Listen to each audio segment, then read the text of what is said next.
Getting my exercise in. And I'm still trying to figure out how long a delay is from when this starts, because I noticed every time there's just this small delay, but I'm trying to get rid of it.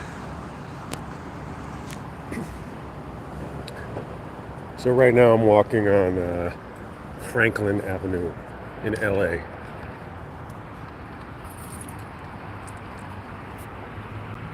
It's a nice day. Hope you guys are doing well.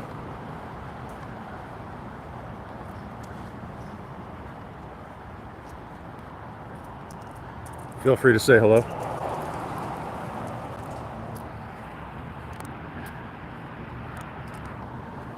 Man, I'm thirsty. It's crazy out here.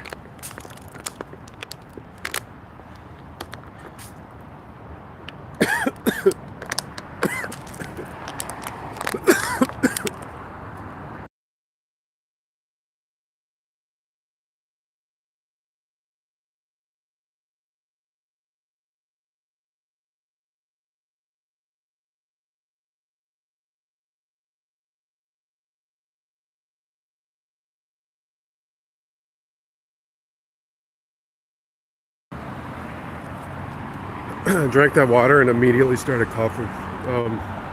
Hey, SJ. SJ said Luigi isn't having a good day.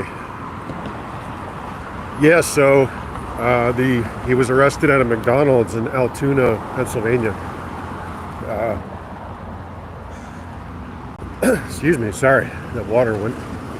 You know, you just swallow the water wrong. Yikes.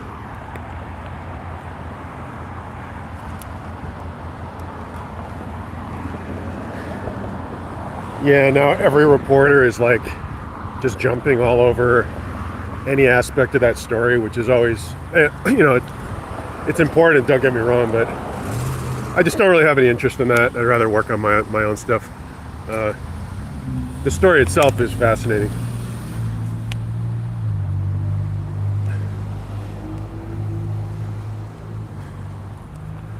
So he'll be, he'll go through our justice system, and this is going to be excuse me, a fascinating story. A defense attorney's dream, by the way.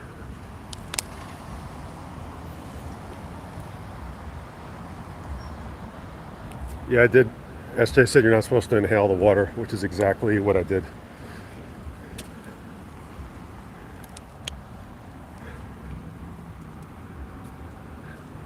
I think that he's probably got a good chance of. I mean, I think about the jury for a second on this case. If you know what I mean, like.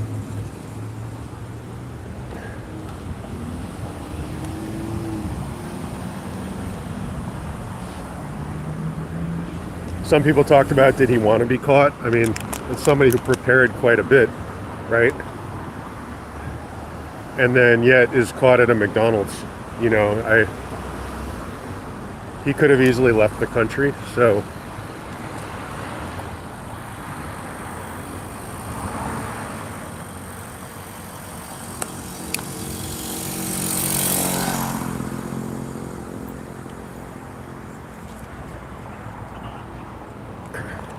Oh, cool. Look at this.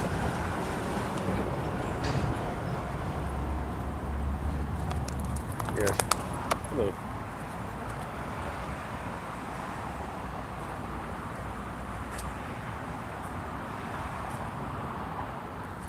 Sorry, I was trying to read some of your comments. It's like super bright out here.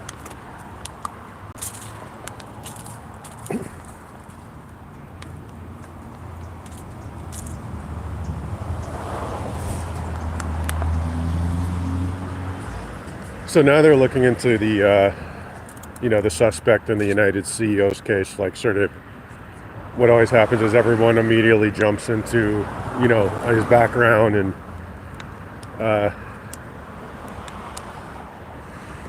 it's often like not super clear. A lot, like immediately everyone is going to try to have their take on it, but his views or his reasons maybe. It's not as easy as people think it is, or what his political views are. He also could just be insane. I mean, there's It's a lot more complicated than people think. I'll just say that. Not that that's ever stopped anyone from having their take online.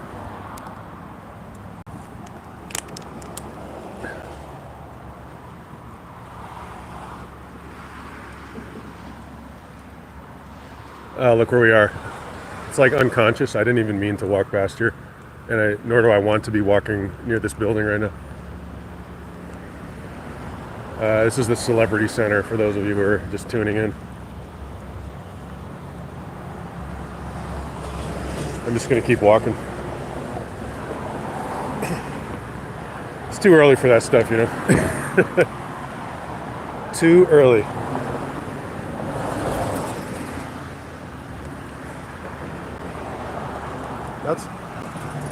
That's definitely new, though.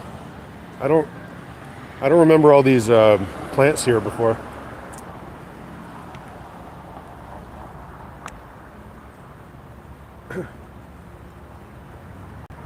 SJ said it pulled you in. Do you mean the water? Oh man. And this is Franklin Village. I'm sure you guys know this area from if you follow all the Scientology streams. There's a lot of really cool shops around here, like over, you know what I mean, like the bookstore especially, Counterpoint.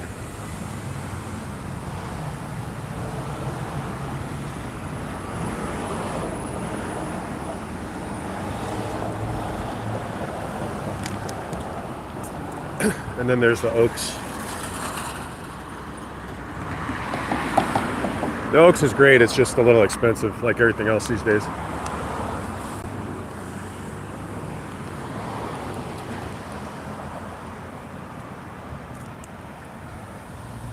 SJ said the Celebrity Center pulled you in. Yeah, it's like the Hotel California, right? You can check out, but you can never leave. I mean, people actually stay in those rooms, right? Like, that, you know what I mean? Like,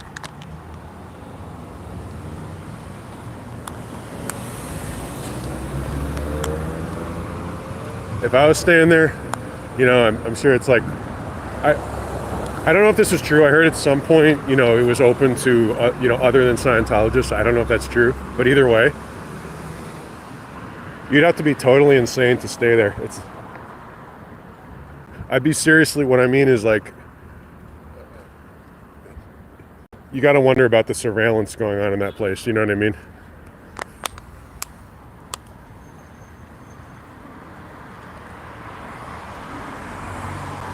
Chillin said this looks like Melrose Boulevard.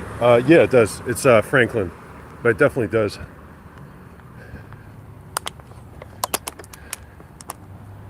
Up that way is where there's a hiking trail, and at the top of this street, which is hard to see, is the original Bat Cave from the Adam West show. In fact, I would love to do a stream up there. It's just there's the cell service isn't too good. I think we tried that one time. Remember that?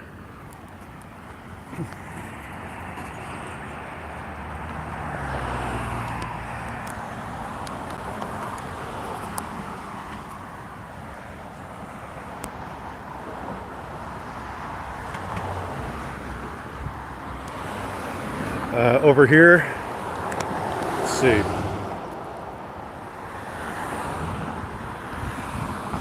Yeah. This place is a really good Thai restaurant. It's excellent.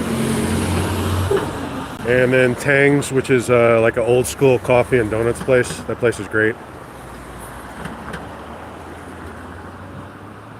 This place is new, the boba place. I haven't been there yet.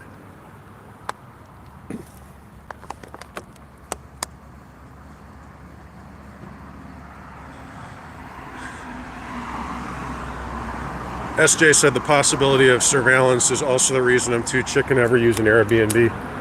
I think there was just it was either a policy change or a court ruling, because there was literally an Airbnb. Like, I don't know if they hit it, but they were like, yeah, we keep cameras on, and people are like, yeah, you can't do that. You can't, you literally can't do that. Sorry, I was just looking at something.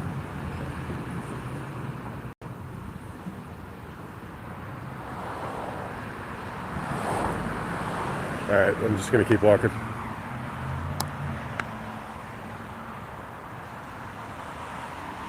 Yeah, this is a nice block though.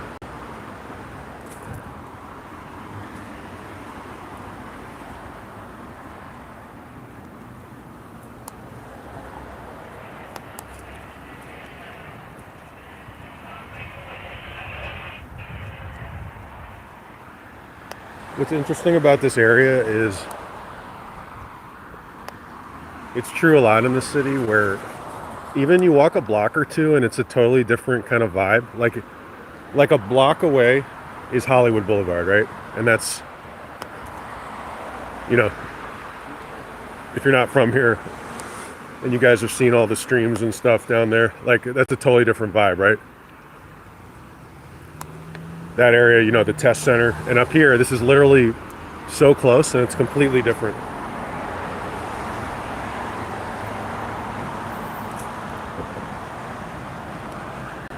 Unapologetically me said, "What's up? Hey, how you doing?" I'm trying to read everyone's names now because on the replay, I know it can be kind of annoying. So I'm trying to get in that habit. What's up is basically I'm just getting some air and then I need to do some writing. So I have the Substack, right? And on that note, you guys can subscribe if you want. It's free. It's just my name. It's Eric Levai. So I set a goal for myself of publishing a piece every 10 days. You know, I'm always like adjusting the goal based on what's reasonable. So anyway, 10 days will be Wednesday. So I need to get writing. That's okay. So just let me know if you... It's not always possible, but I do always try to set clear goals if I can, you know, and then, you know, you change them, but that's, and reasonable ones too, right? Like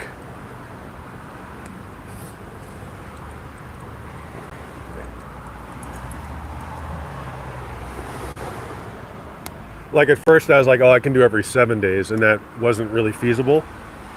So I adjusted it to 2 weeks, and then I was like, that's too long. So then I, you know, found a midpoint.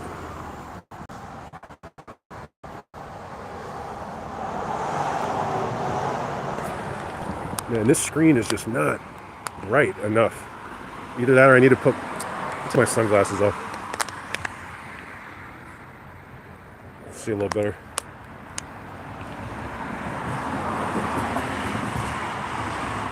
Is it Madir? Is that how you say it? Madir said a big hello from Iran. Well, hello back.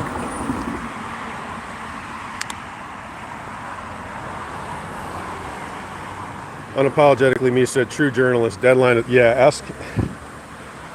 I mean, all writers are kind of procrastinators, but so I guess journalism isn't any different. But like, I mean, I'll fully admit to being. I can be pretty bad. Like I'll fully admit.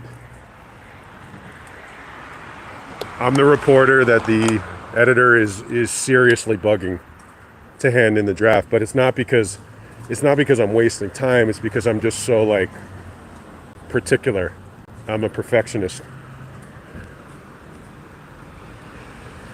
When I wrote that, I'll just say when I wrote that first story in Rolling Stone, which was about an anti-vax rally, that editor was super cool. His name was Patrick, but it was on a Saturday when it was due, like, which is a longer story. And he was like, I'm sure he wanted to go out and do something else.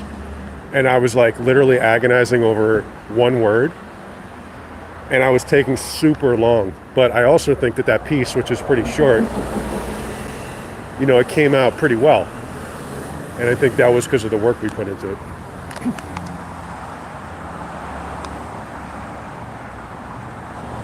But I definitely got the sense that he was like, let's wrap this up. And that's also part of being an editor, you know. It's like the editor-journalist relationship is actually pretty interesting. There's a sibling aspect to it, I think. It's like, let's finish this up because I have other things to do, you know.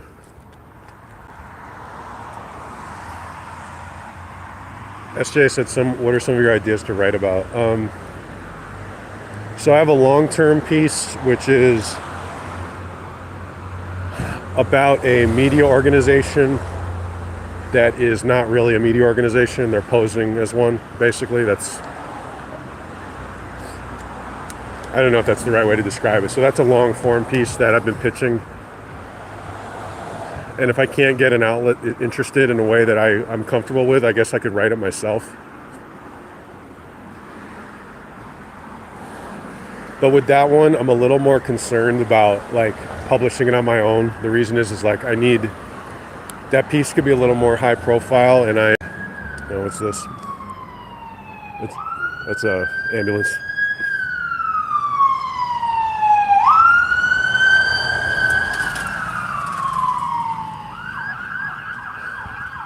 I think I need I might want to, have the protection of, for lack of a better phrase, of a major outlet on that one. Because when some of these groups come after you, you kind of just want, you want a support system. That's like super important. You want a support system just in case.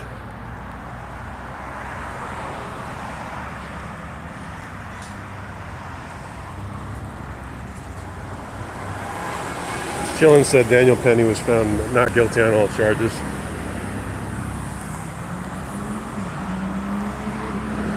Yeah, I mean, I don't think I'd throw a smiley emoji in front of that. I certainly, regardless of what one thinks about that story, a man is dead, and there's nothing funny about that.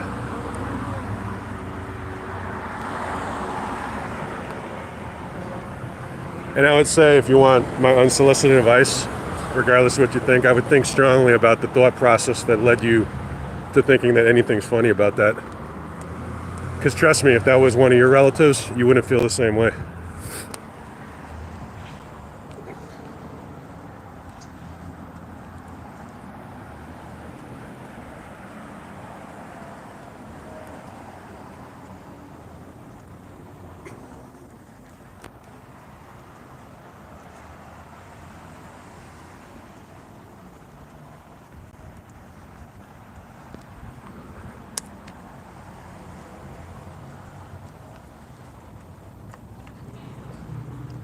I actually didn't want to delete that message. I just kind of wanted to put him in a timeout because you could tell that was probably not going to go anywhere.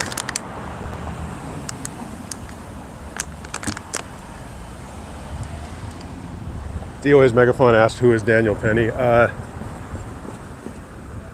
So about a year ago back east, he choked a man to death who was on a subway and was mentally, not well, and was, I don't have all the details in front of me, but basically it was one of these vigilante type stories, like he was harassing or allegedly was going to hurt other passengers. So he jumped in, put him in a chokehold, and he died. Again, I don't have that story in front of me because I'm walking, so regardless of what he did or didn't do, there's like nothing funny about that, you know what I mean?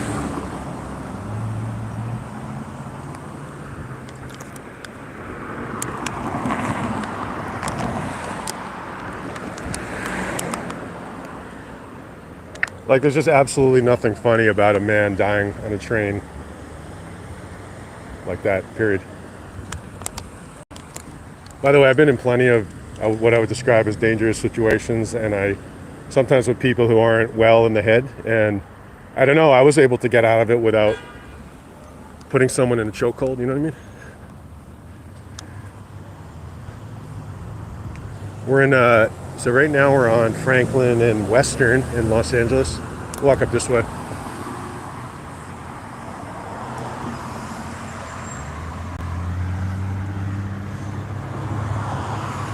SJ said, like Phil Williams in Tennessee.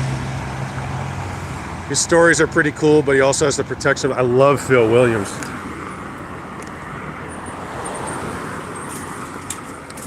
Phil Williams, for people who don't know, is an investigative reporter at like, what's wild about Phil Williams is like, by the way, he follows me like on Twitter or on Blue Sky, which is pretty. Sorry, I heard somebody yelling or something.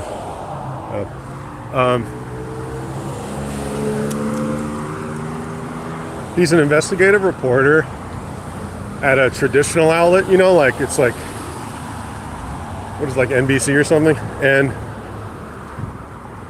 he just, I guess what's interesting is like he looks like I don't want to stereotype, but he looks like the guy who would just give you this straight news and you'd like fall asleep, like it would be boring. Yet he's this amazing investigative reporter who like literally goes like, he just like calls out these neo-Nazis and stuff like to their face. We just don't, I guess it says something about the fall of journalism that we just don't see a lot of that now. And when it does happen, it's someone, if I'm being honest, it's someone who looks like me. Like it's somebody who's not like a 70-year-old, you know, news veteran at NBC4. Like the guy is amazing.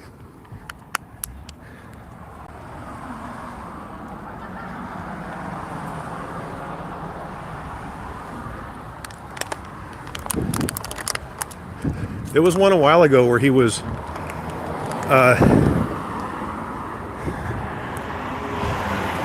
man, this hill is no joke, by the way.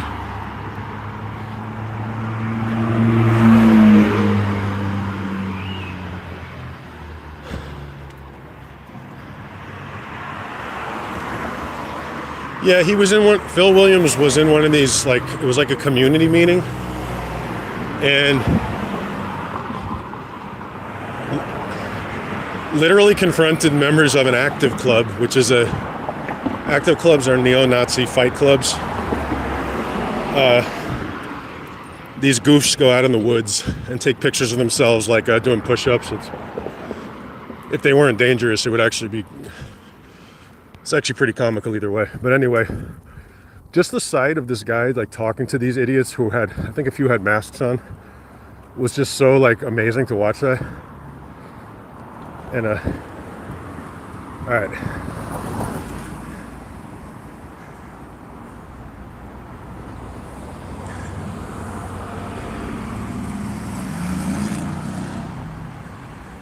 Stringer said it's miserable and wet, cold in LDN. What's LDN? Where are you located?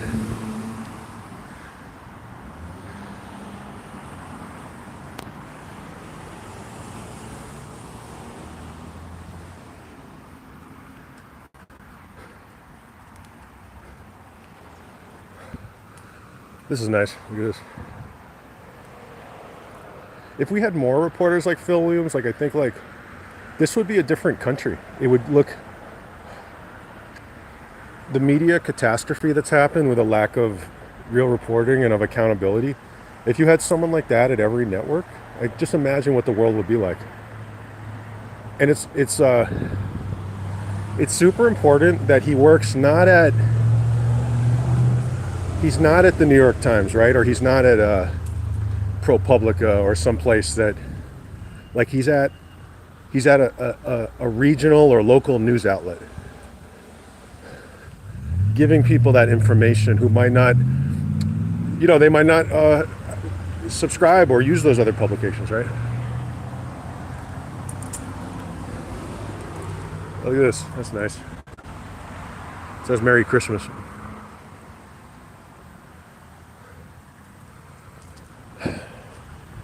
Oh, that's cool. Look, they put bows on every tree. That's really nice.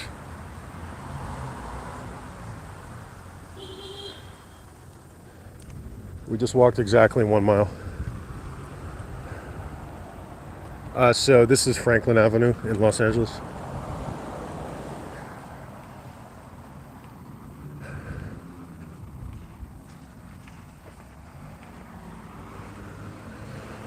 So back to what am I working on, because I know someone asked. So the media piece, what am I going to write for my Substack? I'm not sure. I do want to stick to the commitment I made to myself and to people who are subscribed. So I might just sit down later and see what comes out, you know, like I need to hold myself to the standard that not everything's going to be the slam dunk, right? Some things are better than others.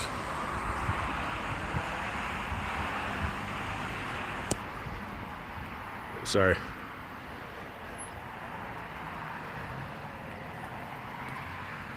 Trying to see how much power I had. SJ said LDN, London maybe. Yeah, that sounds about right. So right now in London it would be pretty late, right? Like 9 or 10 or something like that p.m.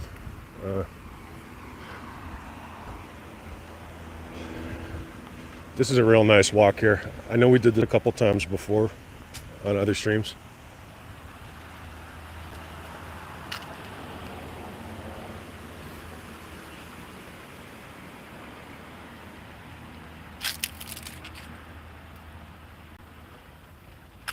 Unapologetically me said it's only as done as it can be at time of deadline. This is true. This is true. They say great art is never finished, it's only abandoned. Or in reporting they say that it's the first draft of history, right? Something you got to keep in mind when, as you agonize over the words.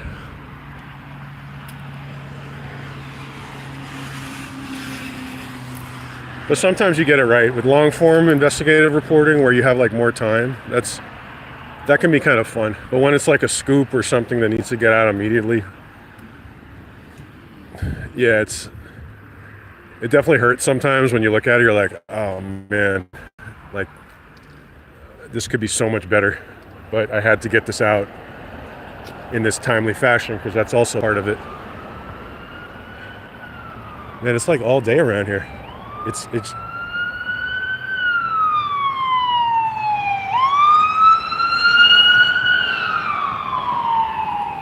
that's the park police. That's interesting.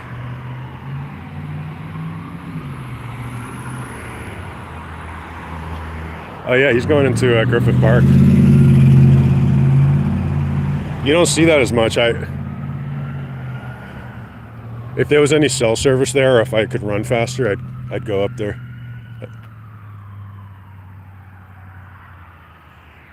I'm sure Streets would have been able to get there, but I guess I'm a lot slower. I wonder what's going on there.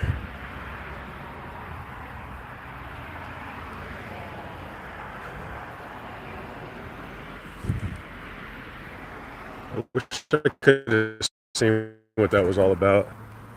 I don't think I would have made it in time.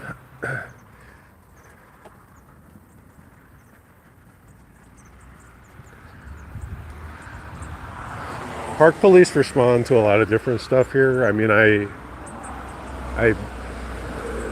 lot of times you hear about like lost hikers, medical emergencies, stuff like that. So it's very possible it was something like that.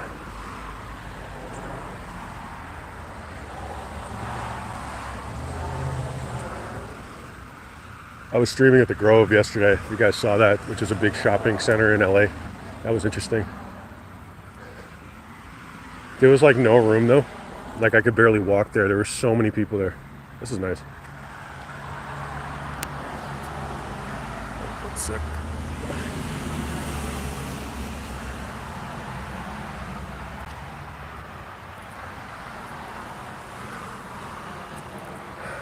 Man.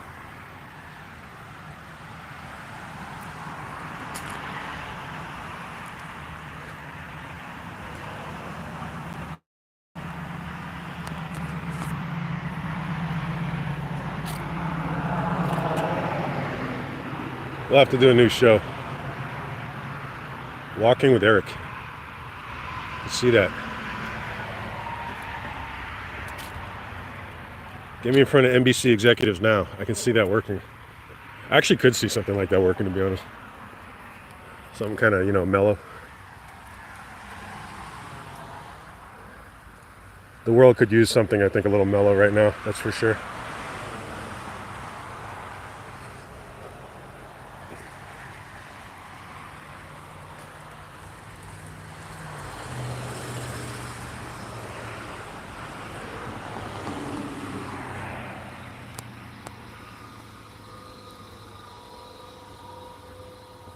Look at this place.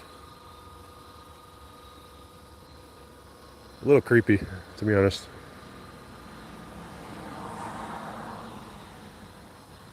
It's got that horror movie kind of vibe, huh? A little bit.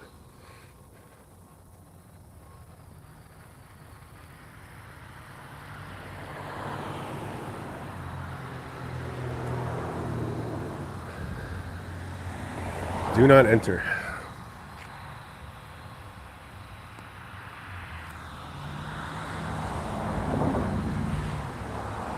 Anyway.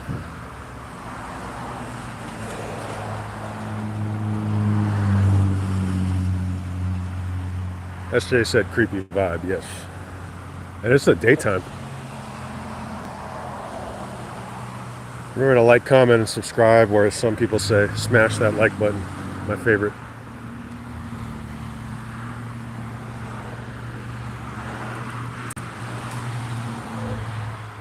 What else?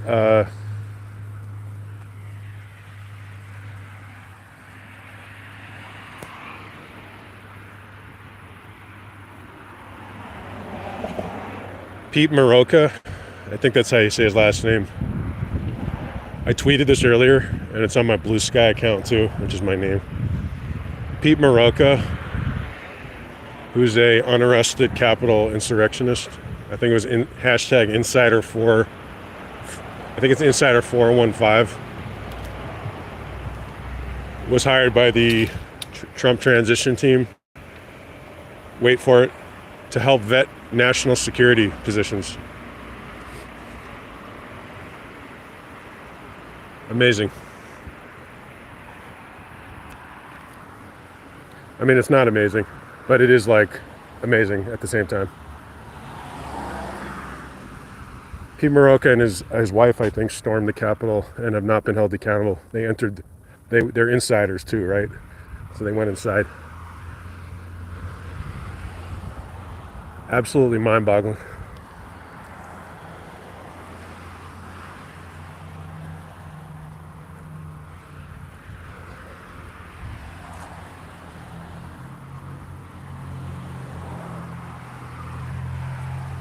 I think he worked for the Department of Defense too. Anyway, it's just amazing.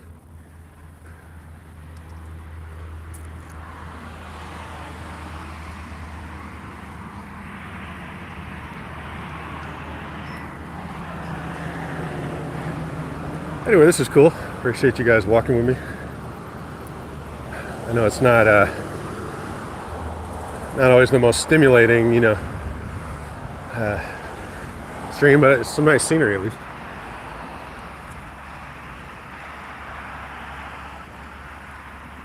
Yeah, it's absolutely insane. It's like Maroka and his wife. I'm 99% sure that his wife was there too. But I'll give the qualifier there just to make sure. I'll go back later. Literally stormed the Capitol, and now he's on the transition team.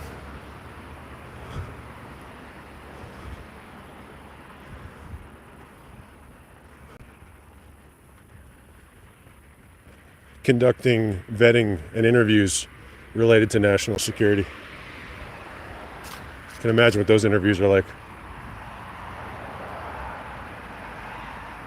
SJ said, I'm speechless. Do other countries know we're going to be a massive national security threat?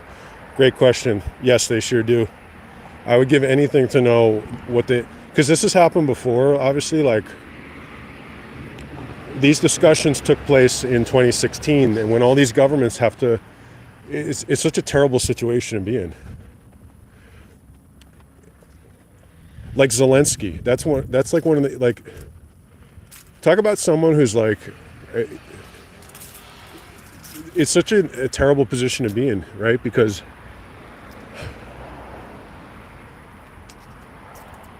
I feel so bad for that guy. But yeah, other governments, like our allies, right? Like the Five Eyes, which is the name that's given to sort of like our closest intelligence allies.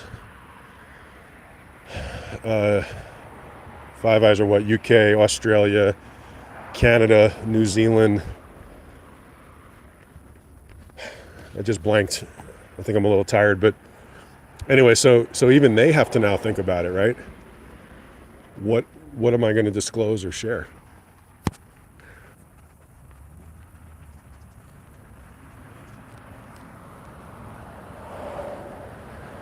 Because they know that any information that they give, right, could be, I mean, so remember, you remember that famous photo of Trump with Lavrov, who's like a high up official in the Russian government. I forget what his position was at the time. And so in that meeting, Trump disclosed a major national security, like a secret from Israel. It was one of Israel's secrets, and all reporting suggests that was passed to other intelligence officials who killed an Israeli agent I think it might have been Syria. This is going on a long time, but it was like a major debacle, and so everybody knows that this guy, that they could blab it, they could just give it away. I mean, somebody could sell it. I mean, you just don't know.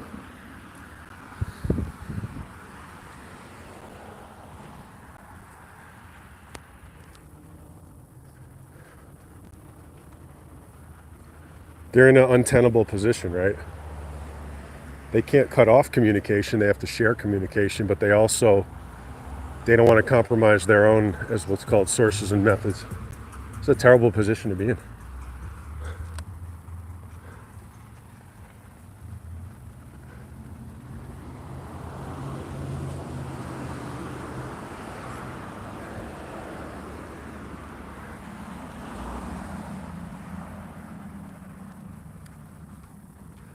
I think I'm going to make it down to maybe Vermont. I think that's some pretty cool stuff over there.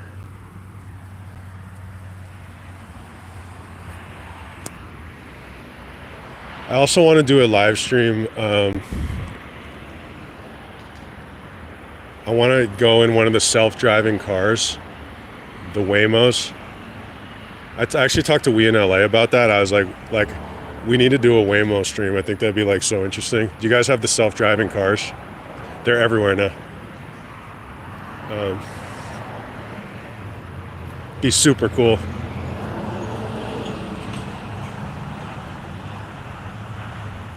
SJ asked, was it Khashoggi that Trump told Lavrov about? It wasn't Khashoggi, but that is a great question. It was, man, I wish I had this in front of me. It's like, he basically, what it was Israel had an agent that was inside, I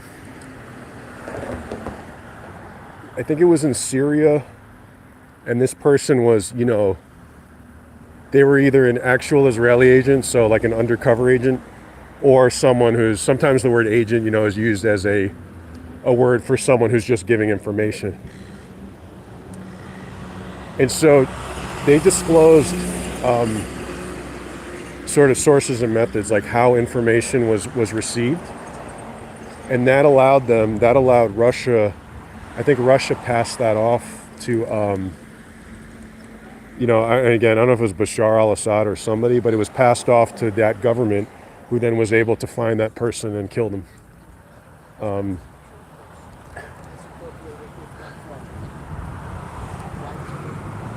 It was a big deal not only because of that, but it disclosed a certain method of spying that was not known to that government. So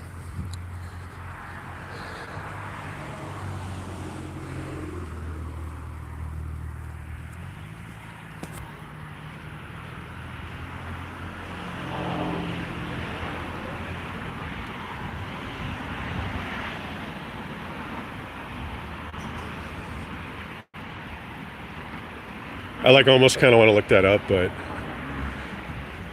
it's really hard to do that on my other phone and walk.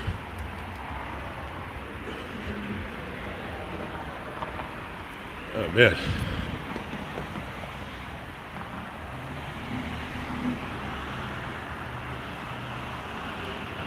Nice scenery though, that's for sure.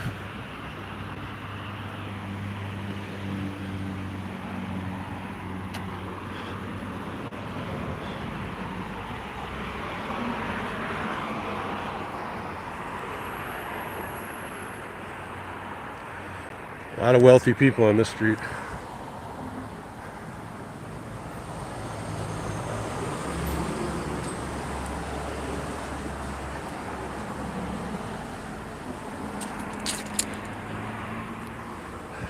And always remember, folks, Big Brother is watching you all the time.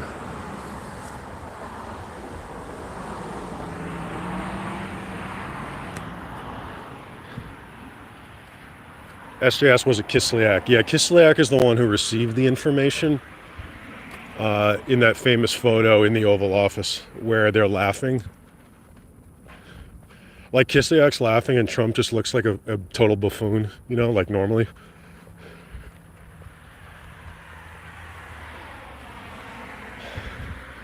I gotta hand it to those, man. I would give anything to see the Trump file, like Russia's dossier on Trump.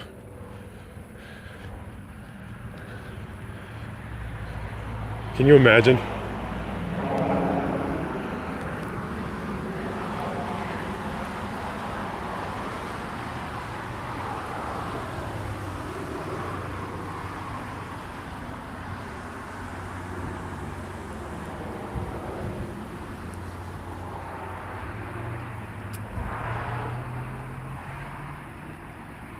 Adam Carmona said Assad fell and Tulsi never got a chance to help him.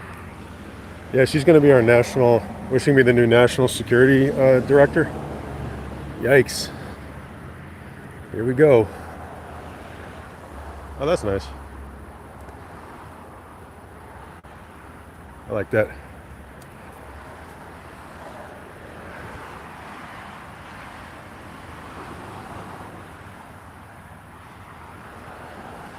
Man.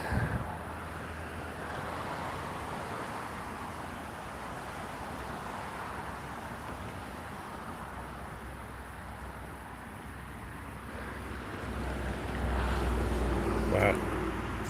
What a beautiful little scene right here. Look at that.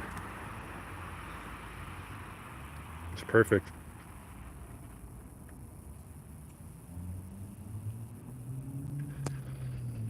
That is awesome.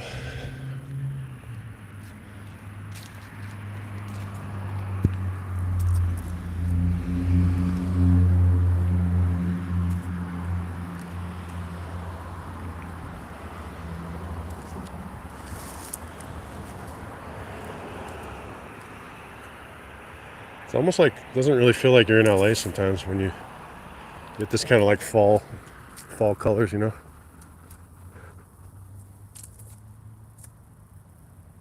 Huh.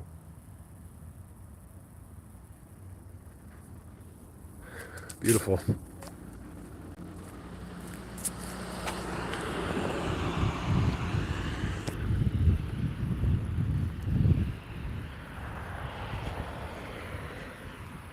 I wonder if anything's going on later. I mean, last Monday the L. Ron Hubbard blimp adventure. I think that was last Monday, right?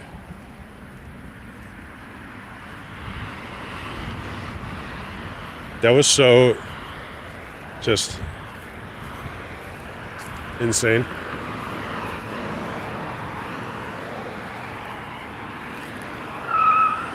Whoa.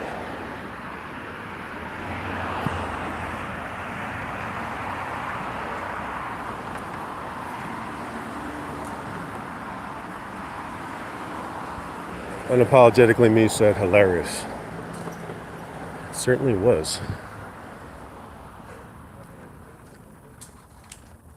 Believe me, as hilarious it was to watch it, if you were actually walking there, you would have absolutely loved it.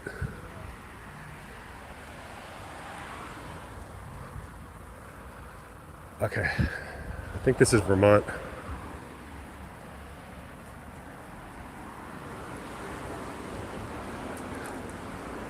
Actually, I think I'm gonna go down to Los Feliz Boulevard, which is the next one. There's a lot of cool stuff there, and then I might stop there for a bit.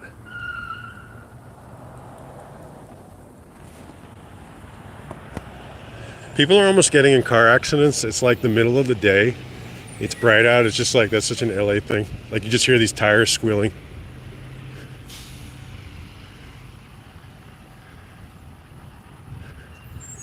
I actually saw myself in, I think LA Magazine stole some of Jessica Palmanessa's footage and just like put it up as their own, and which is super lame, obviously. And then on top, but then I saw myself in the footage. I was like, hey, that's me. That's me right there.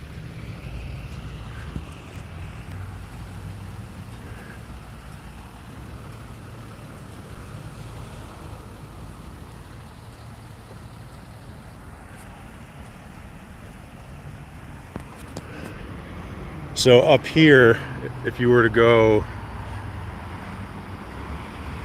that's the route that leads up to the Griffith Park Observatory. And I mean, there's a lot of ways to get to the observatory, but whoa.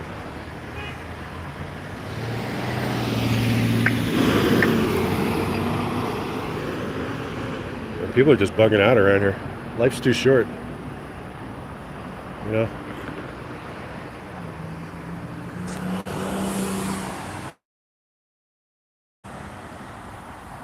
Unapologetically Me said Jess gave them permission if they credited her, but they didn't. Wow. I mean, she could just, she could file a copyright. She could sue them. She could, just get it taken down. I mean, that's pretty crazy.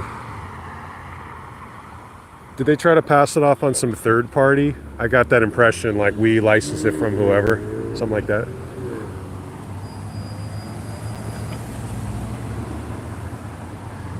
Adam Carmona said, how do you get to the Griffith Park Observatory? Practice, exactly. Believe me, you have to practice walking up this hill. It's no joke. I mean, that hill. That's a good walk.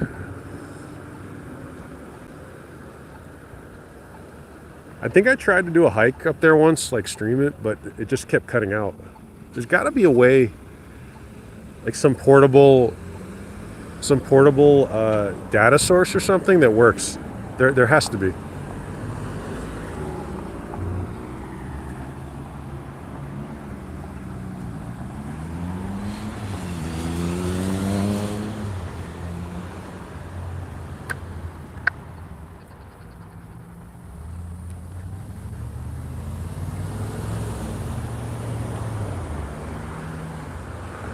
Should I be like one of those lame local reporters who reports on gas prices? Like every outlet in the country does stuff like that.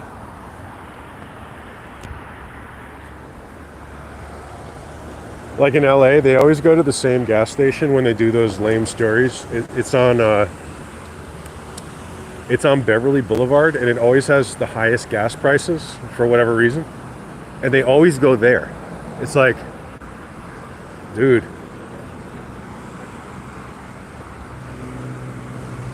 Imagine like going to journalism school or doing some stuff, and then like that's what you end up doing.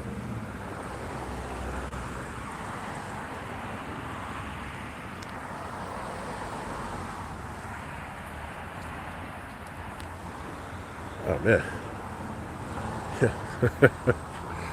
Oh my God. Look at that. That's so weird. What is it? Why did they do that?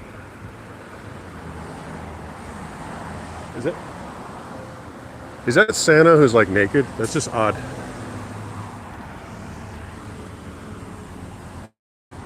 Some real strange people out here.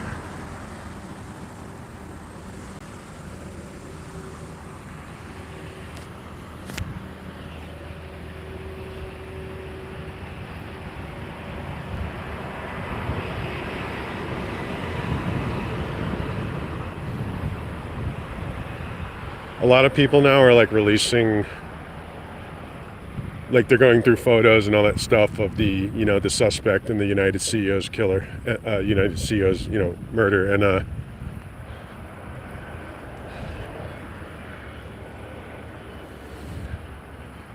I don't know. I think it's going to be a while before we have more urban. It's this stuff I've just learned from experience. It's more complex than people think, no matter what they say or write. You know what I mean? Like people who, let's say, lionize him, just may find out that his views contain things that you don't like at all. He may not be left or right wing necessarily. It's just very hard to say sometimes.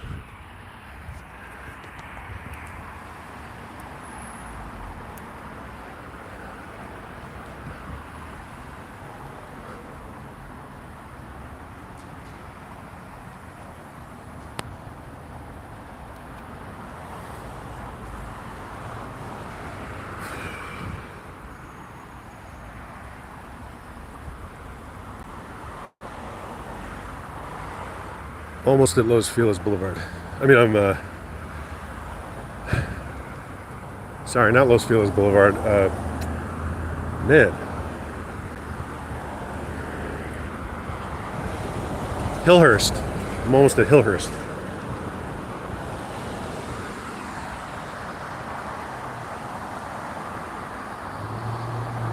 So that's the Greek Theater. They have a lot of big shows out there. A lot of great acts play there. I haven't been there for a while. I'm trying to remember that last concert I saw there. It's in a really nice place.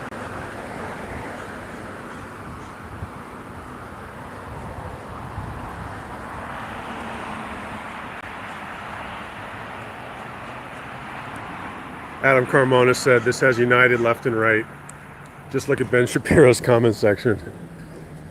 Isn't that the truth? Yeah, I mean, like I said, so many people and so many reporters were jumping on the story. I wasn't really gonna. I just have some other things to do. But I did notice that what I did see was that it wasn't a quick answer to what this guy believes. I saw praise for, I think, Tucker Carlson on one of his comments. I think there might have been some praise for Kurt Vonnegut. You know what I mean? Like,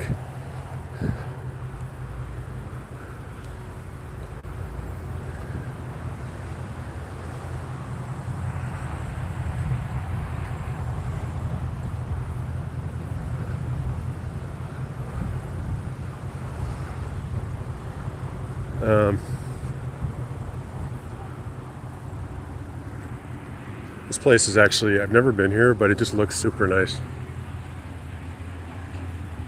Mess hall.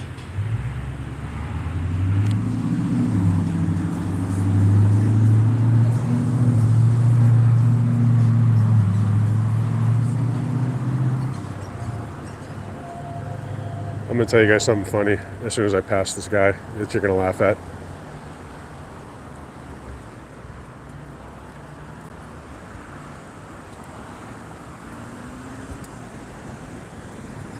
I was at a bar last night, and now I'm like, should I tell this story? I don't know if I could tell this one. It was just like, yeah, I think I'm gonna have to not tell the story, actually. It was a complimentary story, but it was maybe one I'm not gonna put out on public forum. I'll write about it. How about that? It was about my work a little bit. I'll have to hold on to that one.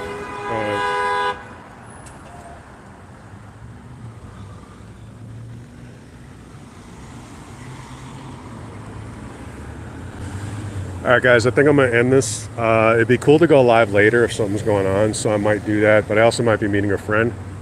Remember to like, comment, subscribe. Check out my Substack, Eric Levai, my social media. Be well, guys.